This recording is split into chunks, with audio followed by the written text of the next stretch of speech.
Hablamos de una prohibición categórica de rango convencional, constitucional y penal que deriva de la protección del derecho humano a la integridad personal y del reconocimiento a la dignidad humana.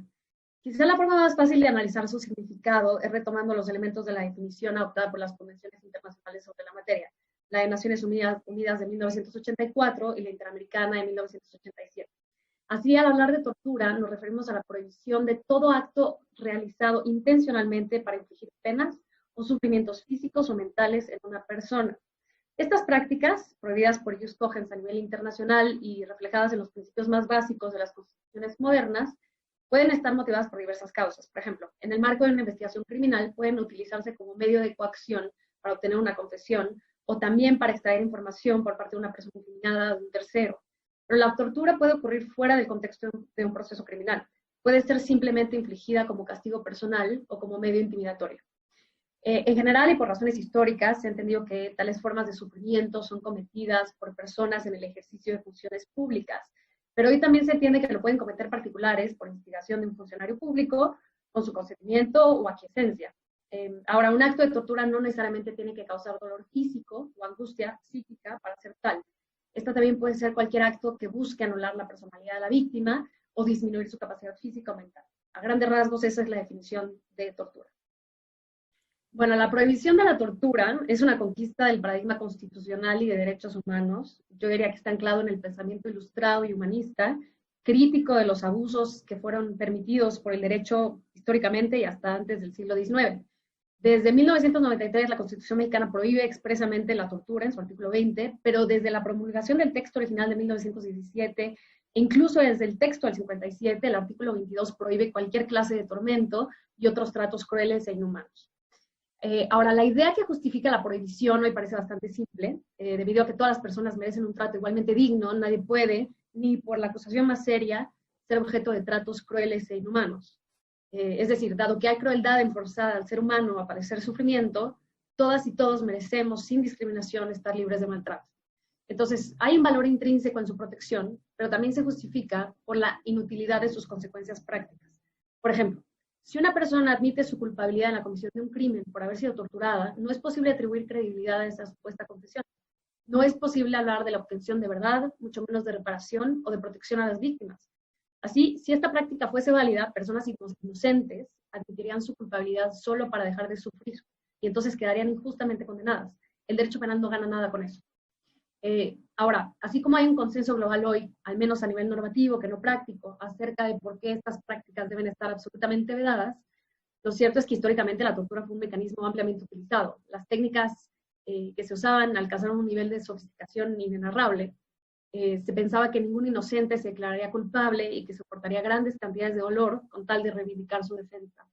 Hoy, por supuesto, creo que podemos calificar esto como falaz, además de contrario a la idea según la cual todas las personas merecen un juicio justo, un debido proceso anclado en el principio de presunción de inocencia. De acuerdo con la línea jurisprudencial de la Corte, la tortura es una prohibición absoluta que no admite excepciones y por ende su vigencia no puede alterarse ni siquiera durante una emergencia que amenace la vida de la nación. Esto es algo que la Corte ha sostenido al menos en los últimos 10 años, que es cuando su jurisprudencia realmente empezó a producir doctrinas sobre los puntos finos de la materia y desde una perspectiva de derechos humanos.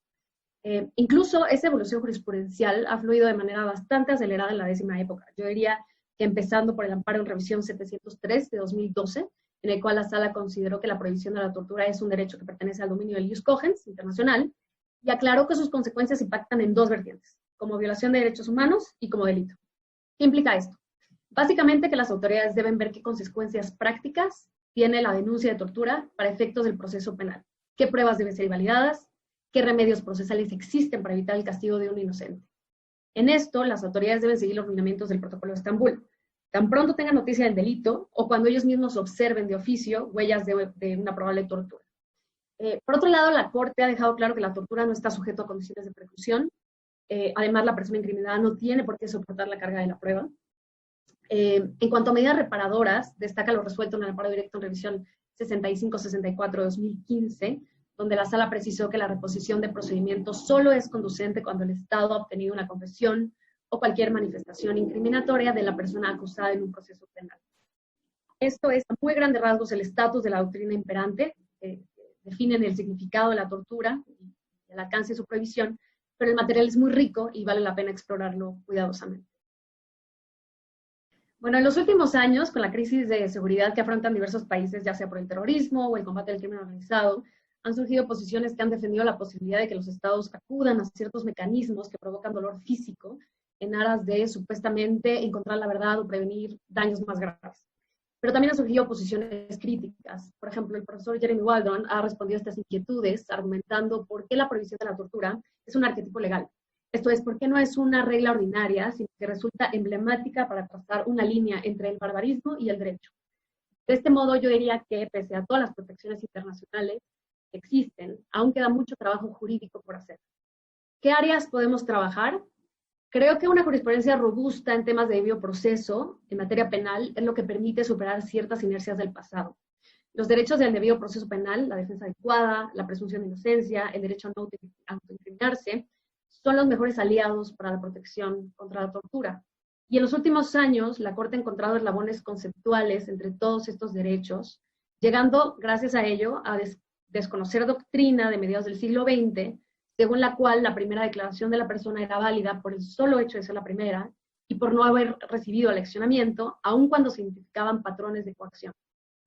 Lo cierto es que la jurisprudencia ha avanzado mucho en los últimos años y hoy la expectativa es que los procesos penales y cualquier acto extraprocesal esté absolutamente libre del uso de la fuerza y del abuso de las personas.